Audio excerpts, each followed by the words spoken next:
Vous savez s'il y a des Rohingyas qui viennent d'arriver? Peut-être là-bas. Vous n'êtes pas Rohingya? Non.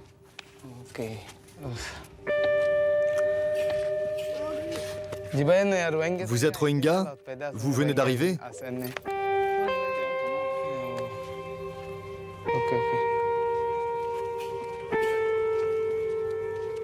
Chaque semaine, sans relâche, Nour Mohamed vient aux nouvelles des siens. À la fin de l'été, il a fui la Birmanie pour se réfugier au Bangladesh avec sa famille. Mais tous les Rohingyas n'ont pas réussi à traverser ce fleuve, la frontière. Nour Mohamed a encore des proches restés au pays. Il souhaite les faire venir pour les mettre en sécurité.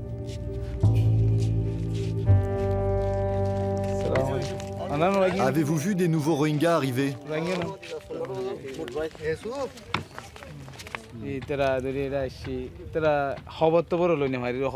Je cherche des nouveaux arrivants. Je veux leur demander quel chemin ils ont emprunté, par où ils sont passés.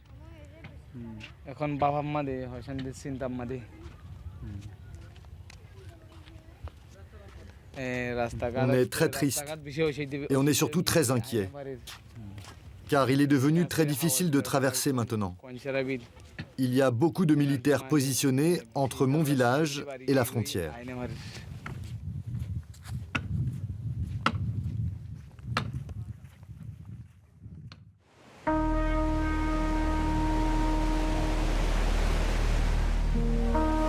Trois mois plus tôt, à la fin de la mousson.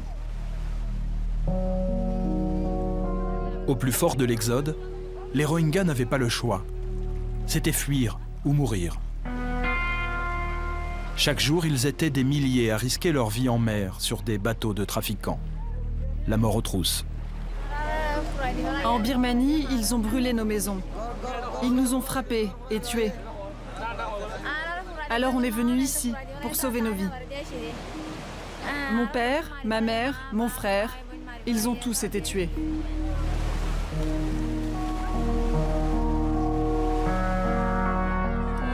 Voilà à quoi ressemblait alors la frontière. Un flot continu de réfugiés. Une marée humaine. Au milieu du gué, certains n'avaient même plus la force d'avancer, comme cette femme enceinte aux pieds brûlés. Ils nous ont attaqués, ils nous ont capturés et ils ont tout brûlé. On s'est échappé alors qu'ils nous tiraient dessus. Des gens sont morts sous les balles. Chez moi, 3 personnes ont été tuées. Et moi, j'ai été brûlée.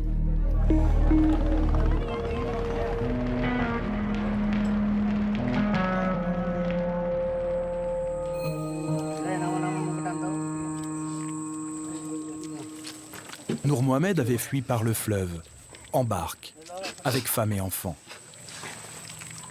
Arrivé au Bangladesh couvert de boue, après une semaine de marche à travers les collines et les marais.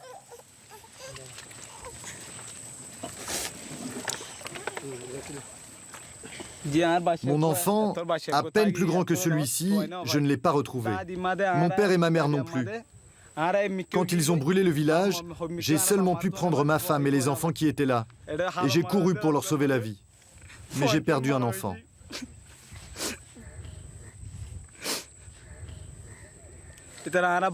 Là-bas, ils disent que nous autres, les Rohingyas, nous ne sommes pas des citoyens birmans, qu'on vient du Bangladesh. Ils disent qu'on doit partir. C'est pour ça qu'ils nous tuent.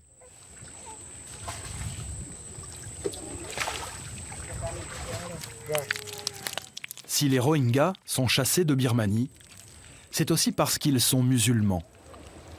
Une minorité dans un pays à 90% bouddhiste.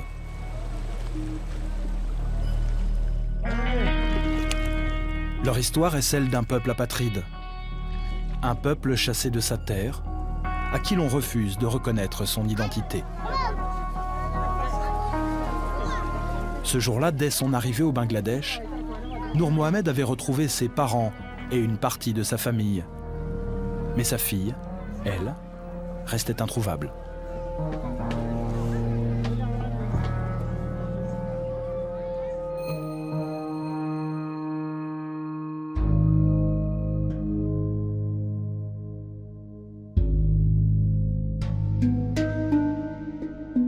Aujourd'hui, c'est sur ces collines proches de la frontière que se sont installés les réfugiés Rohingyas.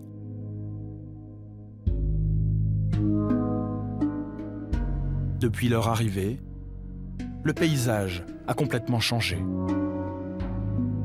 Cette forêt de bâches et de bambous est devenue en 3 mois le plus grand camp de réfugiés au monde.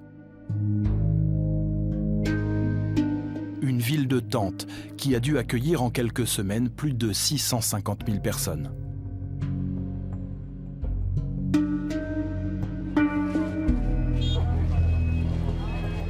Très vite, le gouvernement bangladais a dépêché l'armée sur place.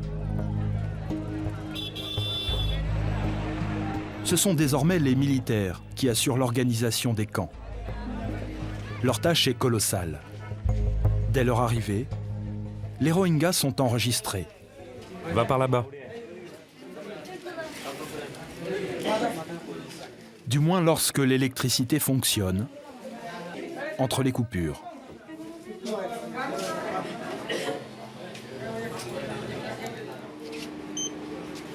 Chacun reçoit ensuite une carte de réfugié. Pour beaucoup, c'est la première fois qu'ils obtiennent un document officiel d'identité. En ligne, asseyez-vous. Grâce à ces cartes, les Rohingyas reçoivent une aide alimentaire. La nourriture est distribuée par les ONG, une fois tous les 15 jours.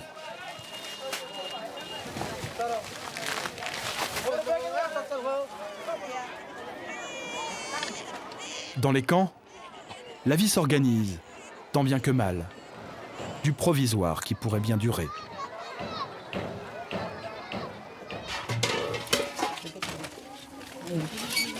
Noor Mohamed a installé sa famille dans une cabane, posée à flanc de colline. Les conditions de vie y sont rudimentaires, mais il y a tout de même une raison de se réjouir. J'ai une bonne nouvelle à vous annoncer. J'ai retrouvé mon enfant, celui qu'on avait perdu en Birmanie. Venez les enfants.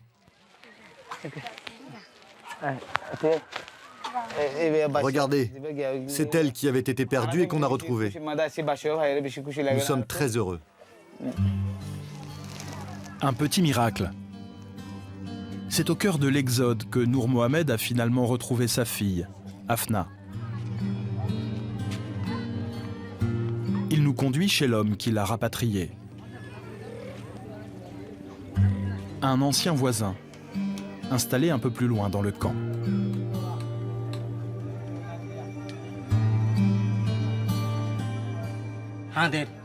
On a couru jusqu'à la forêt et tout au fond, on a vu une enfant qui pleurait. C'était un vrai champ de bataille. Les gens couraient dans tous les sens. Là, je me suis demandé, mais à qui est cette fille? Quelqu'un m'a dit que c'était la fille de Noor Mohamed. On a donc cherché ses parents partout, mais on ne les trouvait pas. Et on s'est dit, si on ne les trouve pas, on la garde. On ne peut pas laisser une enfant comme ça. Peu importe de savoir à qui elle est, c'est un être humain. Au début, elle pleurait très souvent, mais on l'a consolée et ensuite, elle est devenue comme un membre de la famille.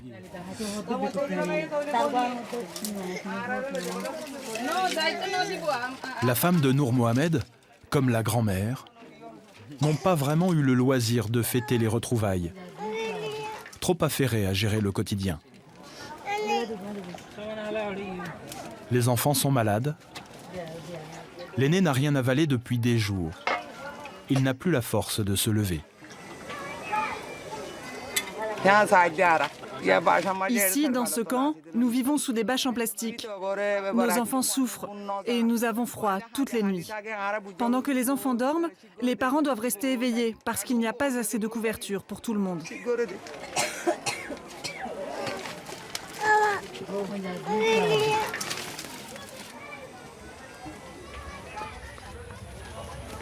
Aidé par son beau-frère, Nour Mohamed part en quête d'un médecin pour son fils. Lorsqu'on a fui la Birmanie, beaucoup de gens ont été tués. Dans la forêt, les rivières et les ruisseaux étaient contaminés à cause des cadavres. Et nous, on n'avait pas le choix. Alors les enfants ont bu cette eau. C'est pour ça qu'ils sont tous tombés malades.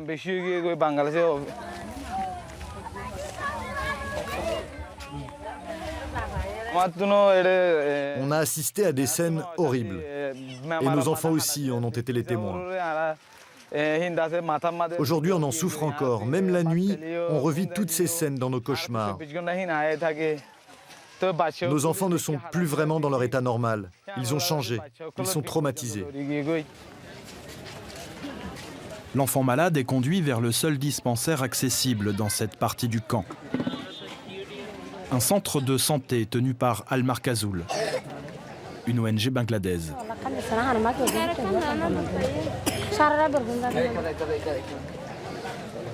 C'est quoi son problème? Il a de la fièvre. Il ne peut ni boire ni manger. Et il a la tête qui tourne.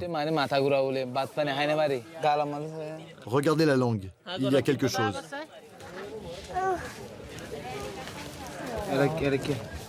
Comment il s'appelle? Sayed Nour. Mais regardez ici, docteur. Il a mal aux oreilles. Il y a du liquide qui coule. Sayed Nour a la diphtérie, une maladie qui peut être mortelle chez l'enfant. Le médecin lui prescrit des antibiotiques.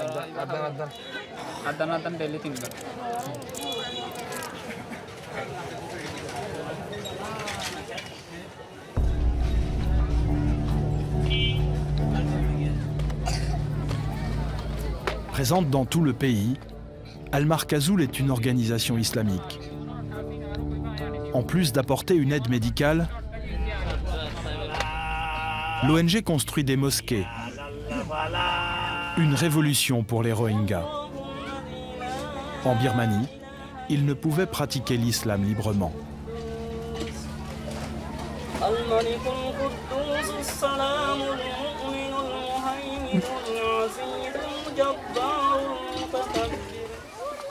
À la sortie de la grande prière, Nour Mohamed se fait le porte-parole de sa communauté. Une mosquée comme celle-ci, si vous en construisiez une en Birmanie, c'était des centaines de personnes qui allaient en prison. On n'avait même pas le droit d'utiliser un haut-parleur. Le prosélytisme était totalement interdit. Il était aussi interdit de prier à plus de 5 personnes à la fois. Si plus de 5 fidèles priaient ensemble, la police les arrêtait immédiatement.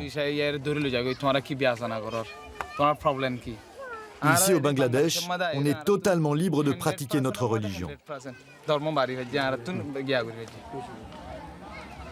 Nour Mohamed refuse d'en parler par peur des représailles, mais certains savent très bien tirer profit de cette frustration.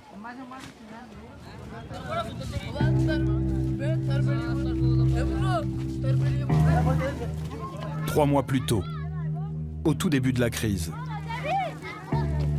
alors que les grandes ONG étaient absentes, les seuls à tendre la main aux réfugiés étaient des groupes fondamentalistes.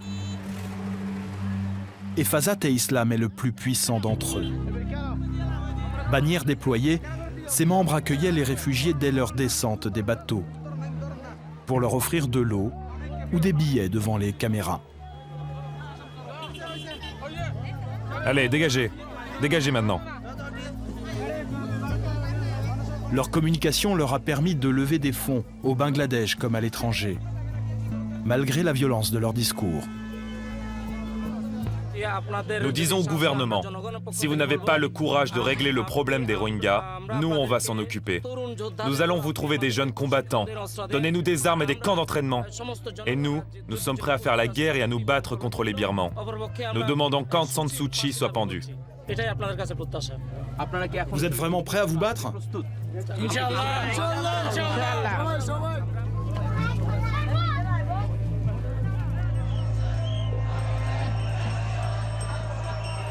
S'ils n'ont pour l'instant jamais pris les armes, les militants d'Efazat et Islam tiennent la rue. Ils font trembler le pouvoir. En 2013, ils sont plus de 500 000 dans les rues de la capitale. Ils réclament la peine de mort pour les blasphémateurs et une application stricte de la charia. Les violences font des dizaines de victimes.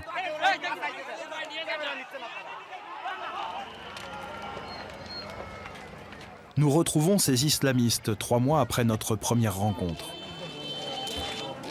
Lorsque l'organisation s'est intéressée au sort des Rohingyas, le gouvernement lui a interdit l'accès au camp. Aujourd'hui, pourtant, elle y est toujours présente. Sa cible, les enfants Rohingyas. Ils sont au moins 350 000 dans le camp. Dans ces ruelles, tout le monde connaît Yassine Habib, le chef régional du mouvement. L'homme se sent comme investi d'une mission divine. Notre priorité, c'est d'offrir une éducation à tous ces réfugiés Rohingyas, parce qu'ils n'avaient pas le droit d'étudier lorsqu'ils étaient en Birmanie. Il est donc de notre responsabilité, à nous le peuple bangladais, de les éduquer.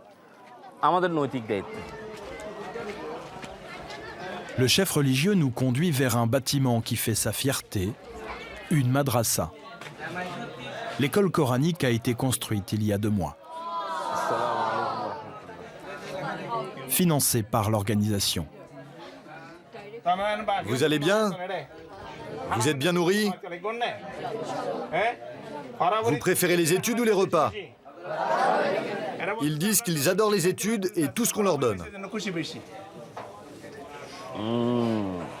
Thank you. Bismillahirrahmanirrahim. L'éducation dont l'homme vante les mérites consiste à apprendre par cœur, pendant des heures, des textes religieux en ourdou. Une langue que les enfants ne comprennent pas.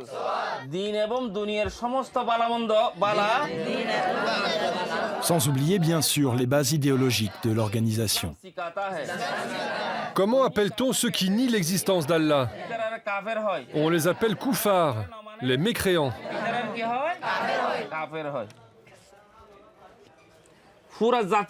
Comme la plupart des membres de votre communauté, vous êtes sous-éduqués. Vous devez donc étudier ici. C'est comme ça que vous allez devenir meilleur. Vous venez d'un pays qui vous a opprimé pendant des années et vous manquez donc de qualités humaines. Vous êtes individualiste. Vous n'êtes pas très sociable et vous ne savez pas travailler, ni vivre ensemble. Si vous vous comportez comme des animaux, pensez-vous pouvoir récupérer les biens qu'on vous a volés? Nous, on essaye de développer les connaissances des étudiants en islam. Car si on ne le fait pas, si on ne les éduque pas comme ça, ils deviendront un danger pour notre pays. L'organisation compte 1500 madrasas comme celle-ci, disséminées un peu partout dans le camp. Aucune autre ONG ne gère autant d'écoles. Les responsables nous assurent que leur unique objectif est le bien-être des enfants. Notre priorité, c'est de leur offrir une bonne éducation. Et ça passe par la religion. Attends, dis-lui qu'on ne parle pas que de religion ici. Oui, c'est vrai. Il y a des livres d'études du bengali, du rohingya.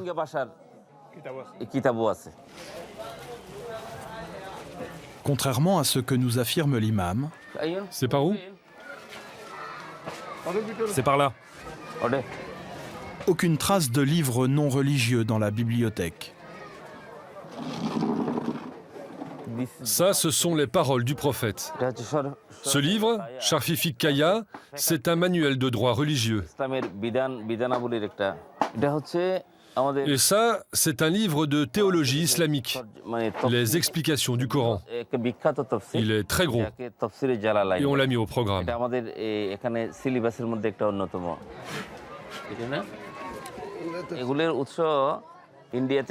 Tous ces livres viennent d'Inde, du Pakistan et d'Arabie Saoudite. Mais il y en a aussi qui viennent du Bangladesh. Et vous enseignez les maths? Non, pas de mathématiques. Et les sciences? Non, pas de sciences non plus.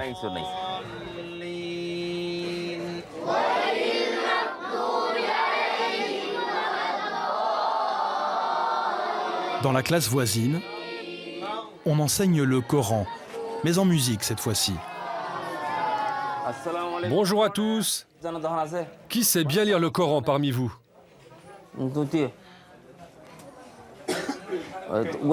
Tu peux lire le Coran, toi? Il va nous réciter le Coran. Il le connaît par cœur. Il l'a appris en entier. Vas-y, récite. أعوذ بالله من الشيطان الرجيم بسم الله الرحمن الرحيم L'adolescent n'a pas 15 ans. Il sait chanter le Coran par cœur, en arabe, sans pourtant maîtriser la langue.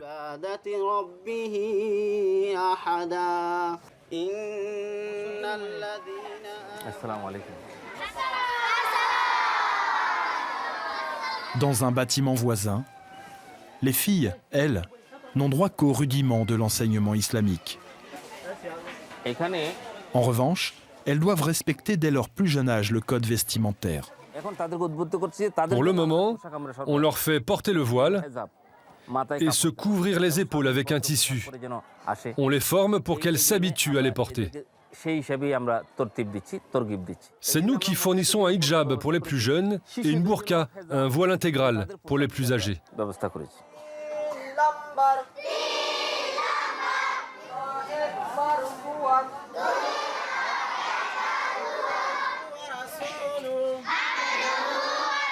Les familles Rohingyas n'ont pas vraiment le choix. Ces écoles sont gratuites et le repas est offert.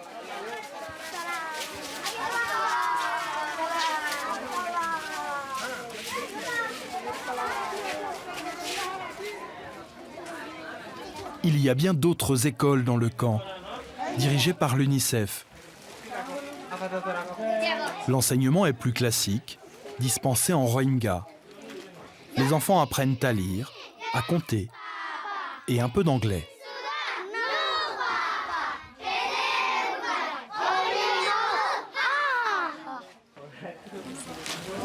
Ici, les élèves s'appliquent à oublier les horreurs dont ils ont été les témoins. Mais ces établissements ne font pas le poids face aux milliers de madrassas.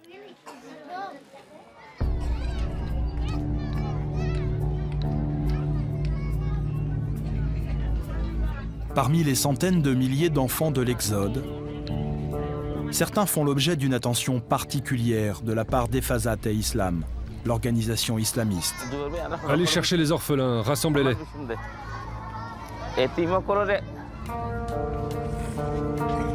On compte 8000 enfants isolés dans les camps.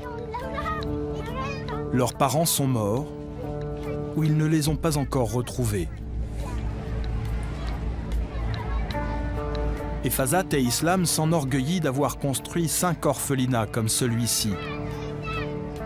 Des constructions en dur, où les enfants sans famille sont nourris, logés et éduqués. Je vais vous poser une question. Êtes-vous tous orphelins? Qu'est-il arrivé à vos parents? Ils ont été assassinés. Toi, tu peux nous expliquer comment ton père a été tué? Oui, je peux. Mon père a été tué en traversant la rivière. Et ta mère? Ma mère a été tuée à coups de botte par des militaires. Nous allons prendre en charge tes études, ta nourriture, ton logement, tes vêtements, ton parcours jusqu'au diplôme. Et un jour, si Dieu le veut, tu deviendras quelqu'un d'éduqué et d'honnête. Notre association te fournira tout ce dont tu as besoin. C'est bon, tu peux t'asseoir. Quelqu'un d'autre n'a ni père ni mère? Lève-toi, s'il te plaît. Lève-toi. Comment sont morts tes parents? Ils ont été découpés en morceaux. Découpés? Ils ont été massacrés? Oui. Les militaires ont encerclé le village et ont conduit les gens sur une plage pour les massacrer. Bon, répète après moi. Nous voulons retourner chez nous pour libérer notre terre et notre peuple. Allez, parle. Ils nous ont discriminés, ils nous ont expulsés de notre pays. Ils ont tué nos parents. Quand je serai grand et que je serai diplômé, je pourrai sincèrement m'engager pour mon pays.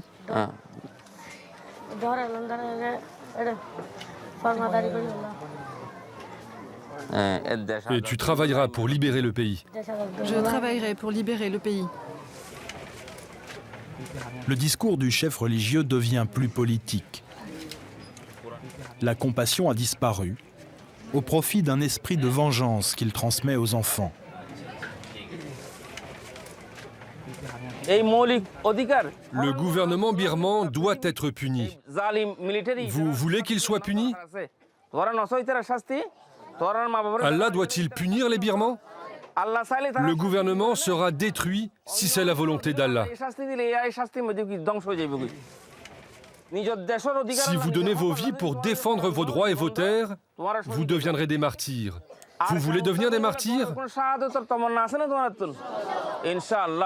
Je prie qu'Allah vous donne la force de défendre vos terres, de récupérer vos droits. Et je prie pour que tous les pays musulmans aident les victimes Rohingyas à retrouver leur pays.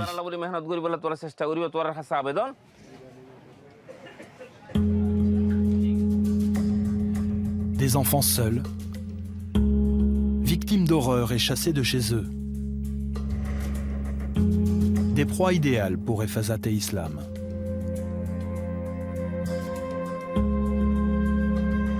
Comment ces islamistes peuvent-ils œuvrer ainsi dans les camps de réfugiés, sans aucune autorisation, en toute impunité? À quelques mois des élections, le gouvernement bangladais ne souhaite pas se mettre à dos une organisation qui compte des millions de fidèles. Le lendemain, nous retrouvons Yassine en pleine distribution d'aide humanitaire, main dans la main avec l'armée. Va par là, toi. Il faut aller à l'intérieur. À qui sont ces couvertures? Ce sont les nôtres. On va les distribuer nous-mêmes. Laisse-nous distribuer nos vêtements. Ok, mettez-vous là. Viens, toi, là-bas.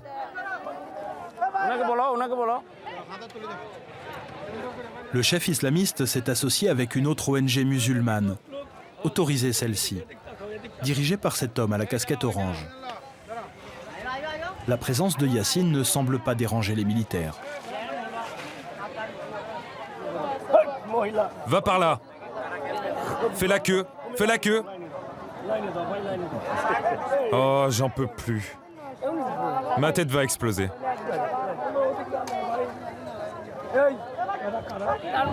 L'armée vous aide à travailler? Bien sûr, les militaires sont nos amis.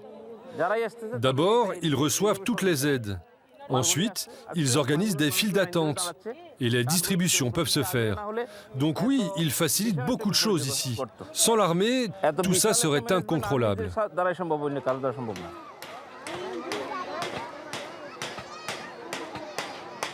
Peu à peu, Efazat et Islam gagnent du terrain.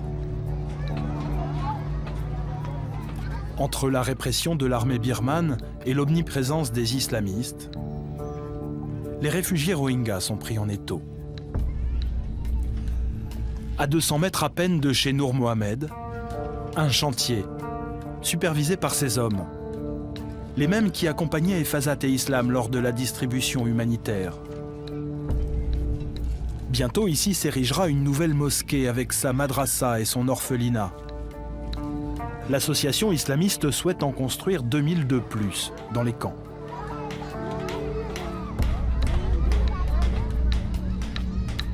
Une à deux fois par semaine, Nour Mohamed lui aussi conduit ses enfants à l'école coranique. Mais il a pour l'instant d'autres problèmes à régler. Son fils aîné n'est toujours pas guéri. Le petit frère est lui aussi tombé malade. Depuis qu'il a des responsabilités au sein du camp, il n'a plus une minute à lui. Nour Mohamed est devenu Madji. Il représente sa communauté, ses nouveaux voisins, auprès des autorités militaires. Car il est l'un des seuls à savoir lire et écrire. C'est désormais de lui que dépendent les réfugiés de son quartier pour recevoir une aide alimentaire. Là, je dresse la liste de toutes les familles de ma communauté. Je dois compter les hommes, les femmes et les enfants. Cette liste, je devrais la donner aux militaires.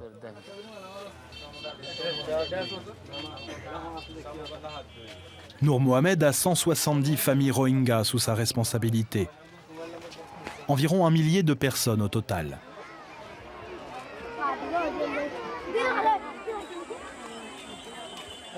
Bonjour, c'est pour le recensement. Au quotidien, il doit les compter.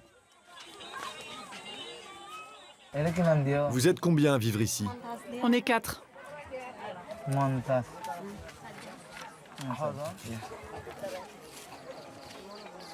Dans une autre vie, Nour Mohamed était mototaxi. Au Bangladesh, il a dû réapprendre à utiliser un stylo. En Birmanie, les Rohingyas n'ont aucune chance de trouver un emploi qui demande de savoir lire et écrire, même s'ils ont étudié jusqu'au bac. Moi, comme je suis devenu le leader de ma communauté ici, je peux enfin travailler avec un stylo. J'en suis vraiment très fier. Dans son exil, Nour Mohamed le réfugié est devenu quelqu'un.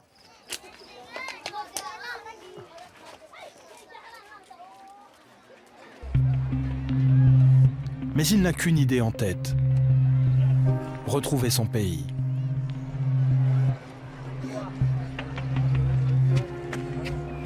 C'est l'obsession de la plupart des Rohingyas.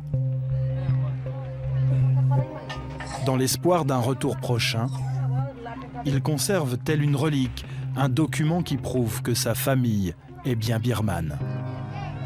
La carte d'identité du grand-père, à peine lisible. Son trésor.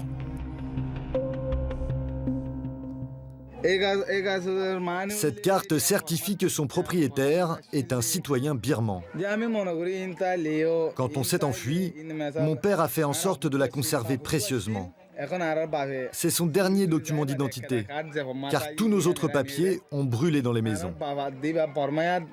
Nous espérons vraiment que cette carte nous aidera un jour à rentrer chez nous. Si le gouvernement nous demande de prouver notre nationalité birmane, on pourra toujours lui montrer ce document. C'est une preuve.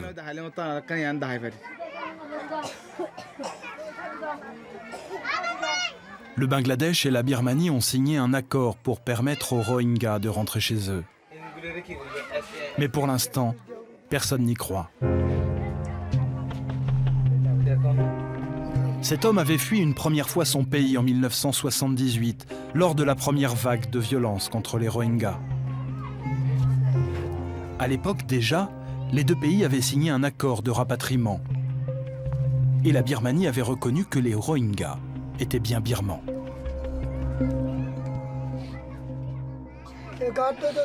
À l'époque, quand nous avons été rapatriés du Bangladesh jusqu'en Birmanie, ils nous ont donné ce document.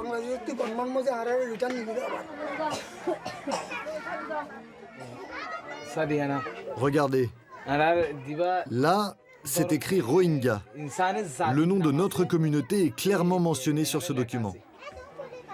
C'est le gouvernement birman qui l'a écrit.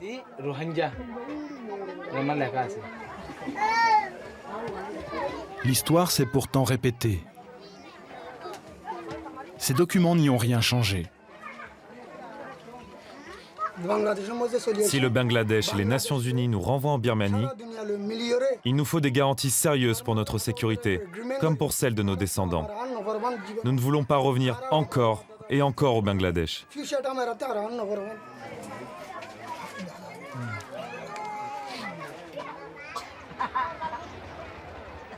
Nul ne sait si l'exil des Rohingyas se comptera en mois ou en années, ni même s'ils reverront leur terre.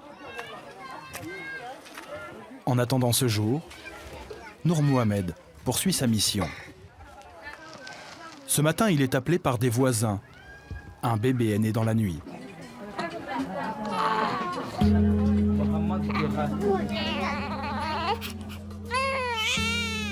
En hommage au pays qui les a accueillis, ses parents l'ont baptisé Asia Bibi, un prénom très courant au Bangladesh. Cet enfant n'est pourtant ni bangladais, ni birman. Il est apatride. L'enfant d'un peuple orphelin de ses terres.